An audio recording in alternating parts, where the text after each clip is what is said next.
Today we're talking about one of the seven wonders of the ancient world. Welcome to Vacation Mavens, the podcast that brings you travel inspiration and practical tips from two moms who know how to plan the perfect trip. I'm Tamara from Your Time to Fly.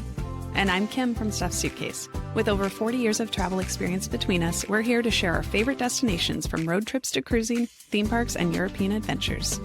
Whether you're planning a family vacation or a mom getaway, we have the tips and tricks to make memories that will last a lifetime. So Tamara, we have covered Istanbul, we've covered Cappadocia, but there's another region of Turkey that's really popular with cruise stops, and that is the Ephesus area. And so we're going to take a little journey to Izmir and Ephesus, which I'm sure some people haven't heard of.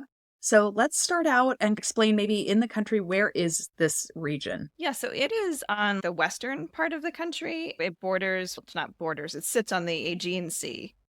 Hence why it's probably a popular cruise stop. Stop. Especially with Greece, I think, right? And so that would make sense, so right? If you're doing that area, it definitely makes sense to stop there. Whenever you deal with a place that is a cruise port, you're going to deal with crowds. But you also have another group of people that are visiting and touring Turkey because there's so many religious sites. So when we talked to you about your Cappadocia trip, we talked about some of the kind of religious sites that you can visit. And there are a lot of religious sites in this area and really all throughout Turkey. So you get the pilgrimage type of traveler as well. So right near Ephesus, there's actually what is believed to be the last home that Mary, mother of Jesus, lived in. So of course that for many people is an important site to visit. So there's just these incredible ancient Greek Roman ruins. There's religious sites. And then the town of Izmir is it has this mix of old and new. Okay. And it's because it's on the Aegean. You have the sea right there. You have all of that can offer. It's not, I think a little bit further down the coast is like Bodrum. And that is more of like a hot spot for people that want to do like the beach and things. But, I wondered because I know there's, that there's Ankyla, whatever the name, I think that's on the south. And that's a very resort beachy town. Okay. Yeah. So Izmir is more varying. Yep. There's a really beautiful path like along the water that you can bike or walk along. So you have the views, you can go out and take ferries and things like that, but it's not, from what I saw, is not so much beach. It's a lot of culture and then access to these other sites. So I can walk through what we did and how that works out. So did you fly into Izmir then, or where did you fly into? Yeah, flew into Izmir, which is it's about an hour. It's about an hour and 10-minute flight from Istanbul. Then it's about, I would say like maybe 20 minutes outside of the city is where the airport is. So is Izmir a good home base? Is it kind of hub and spoke and then you go to Ephesus and then you do? Yeah.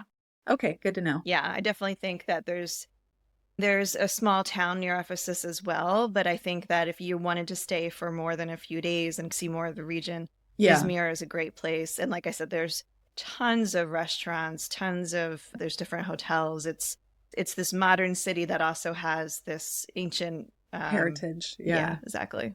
Very cool. So how many days do you think people should visit or allot for that region? I think 3 to 4 is good. You definitely need a whole day in Ephesus just alone because it's such a huge site and there's so much to see. I think dedicating one day just to Izmir itself, because Izmir is also the home of kind of ancient Smyrna. So you've probably heard of that as well. But so you have your ancient history there, and they have this amazing like market and bazaar. Like everything that we hated about the Grand Bazaar in Istanbul is totally different there. Oh, that's nice. It's so much more authentic. So really, that's cool. One day there, and then the other day I would spend at this region or town of Urla, and there's a port side to it where it's on the sea, which is more like the fishing village vibe, and then there's another kind of town center to that region that is very artsy. So a lot of like galleries, a lot of shops. It's just like a really cute town to walk around and spend an afternoon in. And then there's also the Urla wine route. which might Oh, surprise some people, but I there's, wouldn't have known that. yeah, a number of wineries. We stopped and did a tasting at one. So I feel like in some ways, you could make it 4 days if you wanted to spend like an extra day doing Yeah. some of the wine route or, What did things. you like the wines you tried? We did one wine tasting in Uchasar, the Cappadocia region, and I didn't feel like I needed to buy any to bring home. So what did you think of the wines that you had when you were there? So the winery that we went to is just called Erla Winery, and it was really modern. It actually reminded me of like a place that you would visit in, I don't know, Italy or even Napa, like a really beautiful room and just a view, very professional, very nice. And so they actually produced a lot of varieties that you're familiar with. There's Yeah. Chardonnay and there's Cabernet. But the funny thing is, and so really they had whites, they had rosés, and they had reds. What was my favorite was the Bosqueret, which is one of their local grapes. And I actually bought a bottle of that to bring home. So, Nice. yeah, so I think that it depends on what your tastes are. But there was someone else who also really enjoys wine, and she bought the same bottle. Like a So number you're of like, us bought okay. that. Yeah. It's always nice to get something that you can't get somewhere else. I And was going to say it's a very unique grape then. Yeah. I need to make sure that it's actually good. There's sometimes I will do that. I will buy it because in the moment I'm like, oh, this is my favorite. And then I'll get it home and I'm like, why did I think that I've was so totally good? done that. I can't Yeah. tell you how many times I've done that. Especially, I try to tell myself now if I'm on a wine tour, it's by the third winery that Yeah. I Yeah. because everything tastes good at that Right. point. Right. To Yeah. have Glenn taste it since he's my Yeah. WSET level 3, That's right. With person now with distinction. I saw distinction. that. Yeah. Congrats to Glenn. Yeah. Yeah, So the he's my wine expert. my wine expert now. We'll see what he Yeah. thinks. But yeah, so it's really there's a lot to see in the region. That's very cool. What sort of things, any specific attractions you did that you visited that you wanted to give a shout out to? Yeah, I'll start with Ephesus. So Ephesus, if you don't know, it's a very large UNESCO heritage site that is really a combination of ancient Greek and but mostly ancient Roman sites. And if you've been to Pompeii, I can just tell you that this is better than Pompeii. Oh, It's one okay. of those things where it's like Pompeii in that there's still so much still to excavate, but the size of it, like when we first pulled up, I couldn't really get a sense of how Feel much for it it? was. So Yeah. I'm taking a million pictures of every little column. And of course, because it's Turkey, there's all kinds of stray dogs and cats around, and they're Of like course. taking their photos. But as our guide leads us through and you start to go down this main path, you realize this was a city. This was like an Oh, incredible yeah. city. And they have this library, ancient kind of facade that's still there, that's two-story structure. And it's Like the really, famous Petra Treasury or yeah, Petra it Library. Yeah. reminds me of that. It really does. Yeah. So there's just so much that is really mind-blowing. And there's another section that you can go into that are I forget what they're called, the forum houses maybe, but you have to pay an extra fee, but you go Yep. into those and it really this is where the rich people lived. And you see there's still like mosaics and frescoes that are like you cannot believe that they're It's 2000 years old. age. I know. Yeah. Yeah. That's like the Roman when I was in Rome and Mm. you go down around the Forum area and all the ruins and you're just like, people made this and lived with this. That's so long ago. And here we are getting to see it. It's Yeah. the coolest thing. Yep. There's one part that's funny. There's like the communal toilets. Oh, okay. So Yeah. there's this one section where it's like a bench with holes like out. So apparently, like you sit there and chat with people as Oh, well, viewings, you but thought about stuff? yeah. But there's Interesting. so It much was to like the see. old day of texting on the toilet. Yeah, there's a huge like amphitheater, which now they still will sometimes use for concerts that can hold like thousands of people. It is such a huge site. I really recommend that you would do it with a guide. Like you can Okay. certainly go and walk through on your own, but I would have probably walked by things that were A pretty lot of stuff. significant. Absolutely. Yeah, How long do you think you would need at that place you then? need And how far is it a walking? yeah, you need at least 2 hours, at Okay. least. And that would be like rushing through. And then there's some other things that you can do there. There is an exhibit, it's like a interactive theater type of thing that we did. You move from room to room, but it's like this surround. It's when you like go into those sites sometimes and they have a surround screen where it's to Oh, make you yeah. feel like you're part of it. And then it's like after that scene went, we like moved to the next room and And Okay. it's a little bit of that 3D experience and that you might feel like wind or things like that. But it Cool. kind of, To engage you with the yeah, story, give you a kind of little tell you more the way of story. tactile. Yeah. I Because, love that because sometimes you can see ruins, but actually getting a glimpse or a feel for what it was like in those days, it just helps you feel more connected to the site. yeah. That's cool. And it was, like I mentioned, goes way, way back. It was just an important port city. And it Yeah. was important for the Greeks, but then the Romans took over.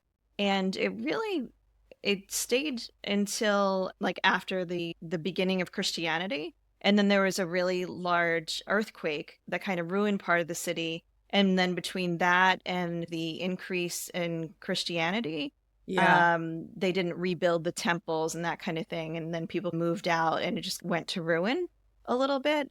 But there's just so much history there. It's really That's pretty it cool. it's fabulous, but the thing I would say about it is, yeah, it's definitely a lot of walking, so you need to wear Yeah. comfortable shoes, but it's Yeah. even the kind of thing where you're standing and walking and you're looking and it's on stone and your back, like my back always starts to hurt and that kind of thing. So you kind Absolutely. of need Me to too. take little breaks and sit down for a Yeah. bit. Pack like an Um, icy hot patch to try. yeah, yeah.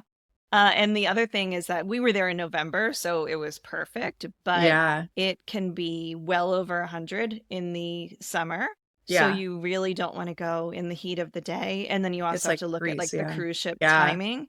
But the thing that was neat that I learned is that in the summer, they stay open until 10 o'clock at night. So you can go late in the day and you can stay there and then they uplight things. Plus, it doesn't get dark as early. Oh, But that's pretty. yeah, so that would be So a even neat if you way had to extra experience time, it. you could go, yeah, twice, right? Like Yeah. once, maybe the daytime first to get, so you really know the Hmm. features and then go back at night. Just fun. Yeah, and there's this That's town fun. nearby where we stopped for lunch called Selkuk or Selchuk, and it was just like a cute little town. This is where that Jesus's mother Mary's house Oh, okay. is, and there that's why like people go to It's a this town popular also. town. Yeah. But it's just a nice place to go to have lunch before you would go or after. But there's also, when we were there, a really nice local farmers market, so where you saw like all the local produce and it was just so authentic. And Nice. so it's a nice example of more authentic Turkey than you would Yeah. find it in Istanbul. And I think that's the reason why you want to not just go to Istanbul when you go to a- Turkey. Absolutely agree. Yeah. And I feels like it would be a very different feel and experience from what Cappadocia is. So I think the blend of the three together, if you guys, if like people have enough time, it sounds like it'd be a really nice tour because you get the seaside and some of that religious heritage, whereas in Cappadocia, you're getting the natural like formations and then, of course, the balloons. And then you go to Istanbul where it's just the sea. Yeah. So it's really cool. Yeah, it really gives you a feel for Turkish culture. And I Yeah. should say we keep saying Turkey instead of Turkey, Turkey. Yeah. Yeah. because I'm not with that. It's, I was trying to figure that out recently because somebody was saying like a professional writer in the AP style book that if you're writing in English, though, you can still say the name of it if you're writing in English, unless you're referring to the country. It's a weird trick. I don't know when you say it which way. So yeah.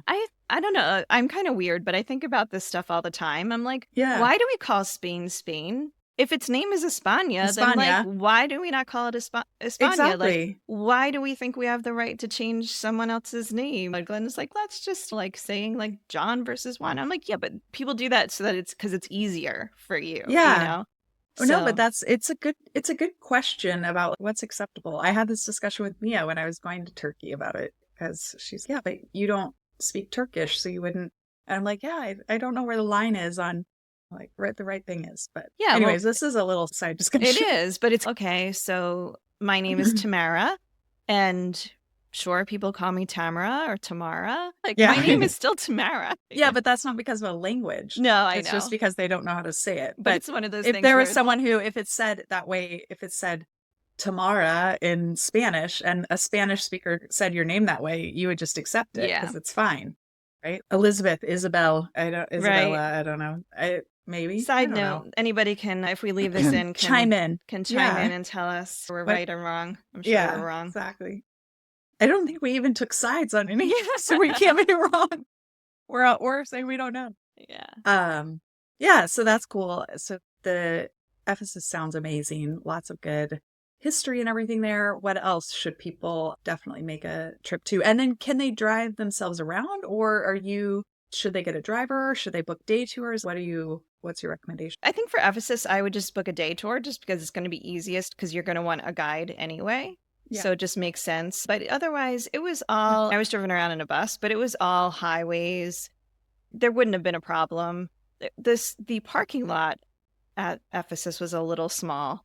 Yeah. So that would maybe lead me towards wanting to have a driver so that I didn't have to worry about that. Yeah. But otherwise, yeah, I think you could easily drive yourself around. Okay. And like I said, I would spend at least one day in Izmir. You have, as I tried to describe, there's this promenade that goes all along the coast. It's set into a little bit of a cove. So think of it as like on the Aegean, where it's in the center. So you see one part of the coastline in one direction, another part in another. And one day we rented bikes. So you can do a bike tour, or there's also just like bikes that you can rent, like the city bike type of thing.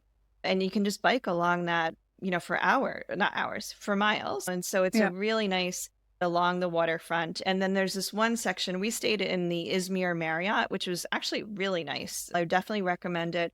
It had a rooftop pool, I think there was a bar or a restaurant up there. And then there was the regular restaurant where we had breakfast.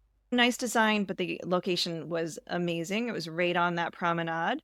And so it was a short walk in either direction to a lot of restaurants, but it was at the beginning of the section where it's just a line of waterfront restaurants with like outdoor kind of cafes. Some of it's covered or closed for the season when I was there in November, but so many restaurants and so many options there.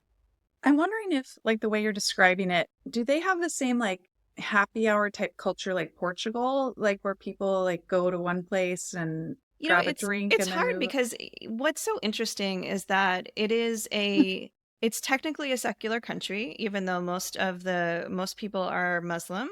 And so many people don't drink, but it's not as, look, I went to a winery. It's definitely not as frowned upon as some other places might be. Okay. So it's much more available. Everywhere we went, we were offered drinks. Like drinks were kind of part of the experience. But I don't know if culturally that would change it to have a happy hour or not. Yeah, it didn't. Okay.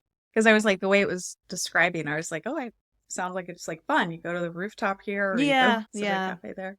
Is there a season that you think is best? It sounds like it's like Greece. Summer is probably hot and probably crowded and chaotic. What do you think for? I would definitely shoot for the shoulder season. I mean, when I was there in November, it was a little bit rainy, a little bit chilly. Yeah. So maybe that September, October, April, May, June type of thing would probably be ideal because, the heat sounds pretty brutal. And especially if you're going to do something like Ephesus where you're walking around. There's probably not a lot of shade there either. Definitely not.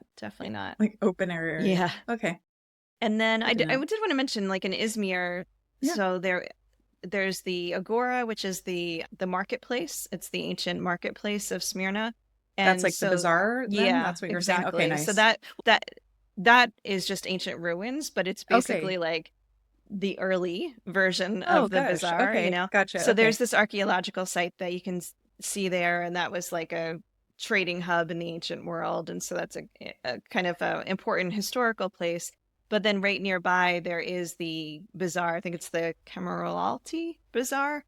But this is it's not all covered. Some buildings are covered, some it's more like this like streets, but it's just what you think of when you think of a bazaar. Like the part that I entered at first had, there were a fish market and a produce and a bakery and, all that kind of stuff where people are actually going every day and buying what they need. Real residents, yeah. Yeah, you wander into other parts and like, here's a store that's just selling like, I don't know, kitchen utensils, and a store that's selling all beads. And here's just everything, like everything that you can imagine, textiles, jewelry, but like just really authentic, interesting, just so interesting to wander through and see it. I loved it just from a whole, I don't know, just cultural people watching. Yeah. Like, were there salesmen hassling you? Oh, no. That's awesome. Really not at all. It was appealing. That tells you then that it's for locals. Yeah. And the other thing that I'll mention about Izmir, so I saw this in the bazaar for sure, but I even saw it downtown. But in a lot of bazaars, you can see these like really beautiful gowns, like these beaded gowns. And Yeah. there's also like the outfits that the children would wear to special events. I think one of them is like for a circumcision. There's certain like outfits, and so you if you wanted to look for like just a beautiful ball gown with really elaborate beading Yeah. and stuff, that's the place to go. But downtown Izmir is known for its bridal boutiques. Oh, I just saw a story about that somewhere. yeah, it's Okay. so funny. So we're driving down this one street and it is just a dozen, it seems, huge, beautiful, lit, just beautiful bridal Wow. boutiques. So people go there to get their bridal Wedding gowns. dresses. And we were I thinking, wonder what the prices are like. Might be like if you get a plane ticket, yeah, take your kid. yeah, I think it must be good. And I Yeah. know like one person that I was with was commenting, you would think like maybe they might be a little bit more conservative in the styles, but there was really every kind of style as well. So Yeah. it's not, oh, this is like just heavily beaded, heavily, Yeah. covered or It's whatever. probably one of those known European gem things that Yeah, everybody knows about, just like the hen parties and all that stuff. Oh, that's where this you is where you go. go to get your Well, that, yeah. and I don't know if we mentioned this on the Istanbul episode, but it's definitely also known for its like medical procedures and plastic surgery. Right. So We with didn't mention that. Istanbul, Yeah. it's one of the huge markets there is for men getting hair Hair transplants. transplants. And I met Yep. somebody that has actually written a book about that experience. Yeah. So yeah, that's a huge medical tourism is Medical really tourism huge is there. huge. I just saved a video. So before we were going to Turkey, I saw that there was a really viral video that ended in my feed about somebody getting a whole checkup in Turkey. And I just saw one that was like in the UK, you pay 300 something and they do a full scan of your body for moles. And they'll actually like tag them for you so you can see them and know of any changes. And it uses AI to identify if any are questionable and stuff. So medical tourism is like this huge thing. Yeah, and Very cool. apparently, I think in Izmir they have people coming for nose jobs. So you see people walking Oh, around the with, nose. yeah, Yeah. That's what in Istanbul you see all the yeah. scalp taping. Cool. It's Yeah. something to think about. So I if don't you're know. thinking about doing something, yeah, I wonder what else they're known for. You'd have to research it, but yeah, But I, very I cool. really like. I can't even tell you how much I love that walking around that bazaar. And I That have a sounds post that I'll amazing. link to in our show notes, and it has some photos from it too. But just the That authenticity sounds of it, it was gorgeous. just such a. I loved Istanbul, but it was just such a nice contrast to I the really, bazaar. it's funny talking to you because when I came home from Turkey, which Turkey was not on my travel list at all, but my friends talked me into it, came back from it, had fallen in love with, just absolutely loved it, and like all in, want to go back. And then I haven't thought about it, but now that we've been talking about Turkey a little more again for these episodes, yeah, I really do want to go back and see some of this stuff, add a stop in there. You went in November, but are there any must pack things or things you definitely feel like people need to bring if they're going to that region? You said good walking shoes. Yeah, a hat probably. Oh, yeah. It definitely depends on like when you're going. Yeah. It was a bit rainy when I was there in November, so having some layers was Yeah. important. But if you're going to go there when it's hotter, and because there, especially for Ephesus, there isn't shade, I would definitely bring a hat, good walking Yeah. shoes. Yeah, I think those are, Lots of water bottles so you can stay yeah, for hydrated. sure. Yeah. Nice. And then what about photos? Any favorite photo spots? Ephesus, of course, Of like course. near the Library of Celsus, is like Okay. it's just so. I guess it's iconic. Nice. But what I really, really loved the town of Urla and like the port town because it was just like this fishing village. Like I have photos of just like the fishing nets that are off to the side next to the fishing boats and like little the cats that are everywhere, like hanging out by the waterfront. And that was where I saw the dogs chasing the cats up the palm trees too. But in that town also they have a fish market on Sundays where they're like auctioning off like the fish and like experiencing some of these things, seeing the little local markets. Like Yeah. for me that felt wonderful to see, but also those were nice if you're looking for more street photography type of things. Yeah. Cool. Any other final tips you want to share or thoughts?